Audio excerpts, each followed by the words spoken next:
中正大学台文所是邀请家己大拿图书馆，配合文化部的台语家庭计划，用台语来介绍户外的生态环境，佮利用社区种植的黄芪花来做分果，用台语来了解在地人文风景。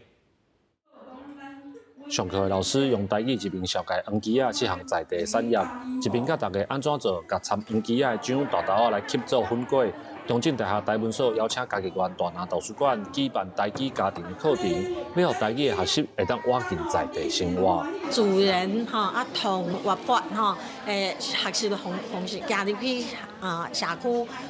熟悉因甲别人无相像的生产因有啥物风俗即摆少年的爸爸妈妈嘛，拢袂晓讲这台语，所以呢，我希望讲，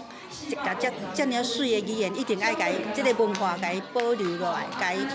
延续落去。除了黄芪手作体验，活动阁有安排行读，带参加的亲子家庭去看社区保育户外的所在。参加的家长就讲，这个课程甲一般的台语课较无同，若有在地特色，阁有生态的环境教育。培养囡仔一个会使用咱的台语，会用因当增加这印象，甲因的新的知识安尼。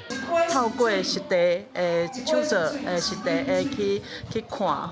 安尼会当互因会记忆因会记了较深，安尼会当记了较牢。中正大学台文所表示，台语的学习无应该干那伫教室内底，配合社区的特色，互台语的学习活进生活，嘛会当互参加的家庭更较入捌在地的产业甲发展。记者林慧婷家己报道。